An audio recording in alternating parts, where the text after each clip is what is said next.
Siang menjelang sore hari itu, suasana kelas cukup ramai. Mereka tertawa puas sembari memakan snack karena menganggap guru mapel saat jam itu tidak datang.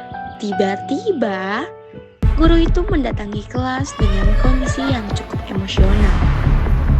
Murid-murid sontak terkejut melihat guru itu datang.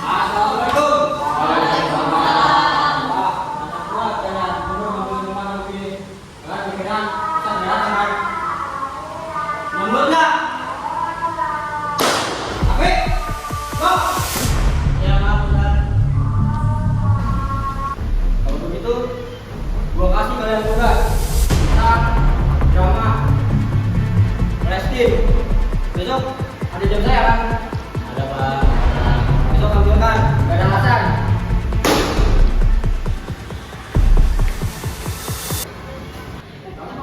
Seisi kelas pun panik setelah mendapatkan tugas yang berat itu hanya dalam waktu 1 hari.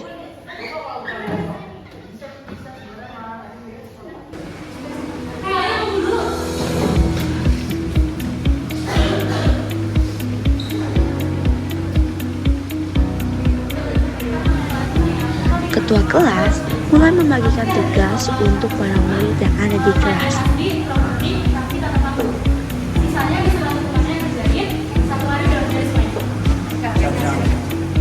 Lalu, mereka mulai mengerjakan tugasnya. Laptop, handphone, dan kertas berserakan juga cat yang belepotan menunjukkan bahwa mereka mengerjakan dengan penuh kegelisahan. Apakah mereka dapat menyelesaikannya semua dalam waktu 1 hari? Di lain sisi, Raffi terlihat sangat santai dan tidak membantu temannya. Karena dia terlalu menyepelekan tugasnya, teman-temannya pun terlihat kesal melihat sifatnya yang seperti itu.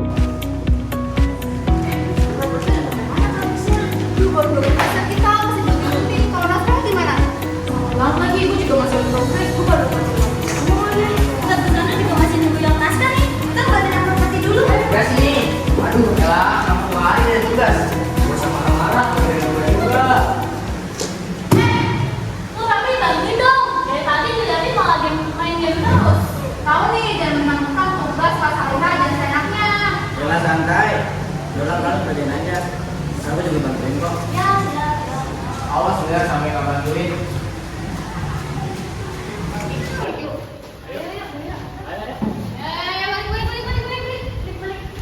Lu cepet banget. Udah lagi.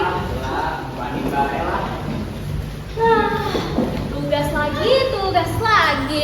Mereka mengerjakan itu sampai hari menuju malam. Akhirnya, mereka berhasil menyelesaikan semuanya dalam 1 malam. Seperti itu adalah hal yang gak mungkin mereka selesai. Tapi kenyataannya berkata lain. Selain itu, masih ada 1 hal yang harus ketua kelas selesaikan. Raffi tunggu, gue mau ngomong sama lo.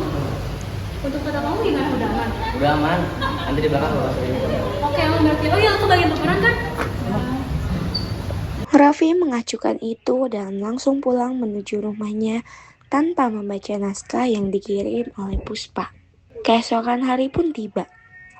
Kepanikan mereka semakin menjadi-jadi, karena itu adalah hari mereka tampil yang dipersiapkan hanya dengan beberapa jam saja. Setelah itu udah jalan kalau kita nih, ikut. Tante kamu mana nih? Masa begonya makan tulis doang? Tapi mana? Raffi! Raffi, mana pensilnya? Ya, tinggalan lagi. Lu itu yang becus dong, jangan jadi beban kayak gini. Yalah santai, namanya juga kelupaan. Terus gimana? Assalamualaikum. Udah siap belum deh? Sudah.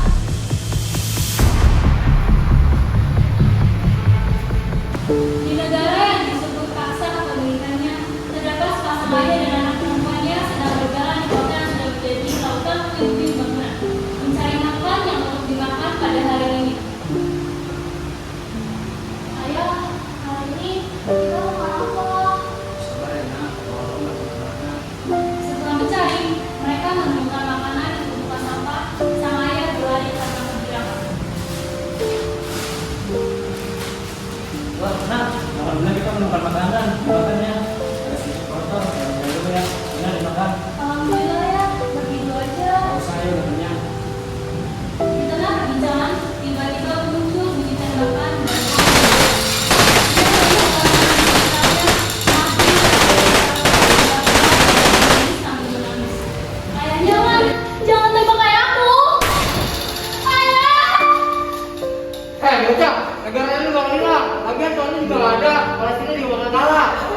gua yang bakal menang.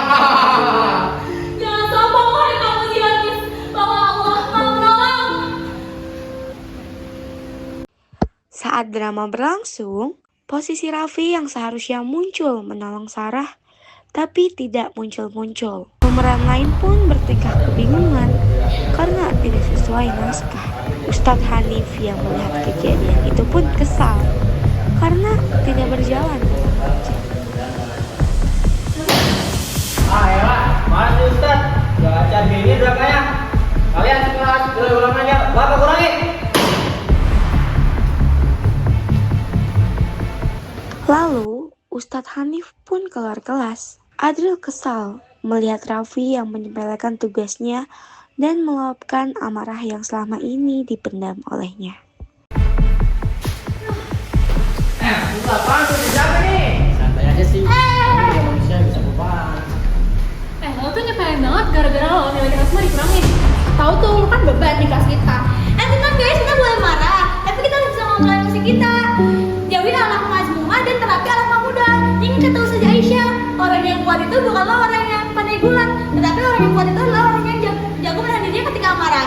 Hadis riwayat Muslim dan Bukhari. Gak bisa kayak gitu kan, Mila? Ini tuh udah kebangetan banget. Emang lo gak gedak sama dia? Semua orang juga gedak kok sama dia. Iya, aku paham. Tapi kalau kita marah-marah juga gak akan ada yang berubah. Betul tuh, sepakat gue sama Kania. Raffi mulai tersadar akan perilakunya yang merugikan semua Ya orang. guys, maafin gue ya udah merugikan kalian semua. Untuk urusan ini, nanti gue coba hubungin sama kalian ya. Yaudah deh, ya udah karena Raffi udah minta maaf, lebih baik kita damai yuk, jangan berantem lagi ya. Nanti Raffi lu maafin gue ya. pulang meminta maaf kepada teman-temannya. Setelah bermaaf-maafan, kelas mereka kembali damai. Mereka paham bahwa membiarkan konflik berlarut-larut hanya akan memupuk akhlak mazmumah di dalam kelas. Mereka telah membuka pintu bagi akhlak mahmudah untuk kembali menghidupkan suasana kelas yang penuh berkah.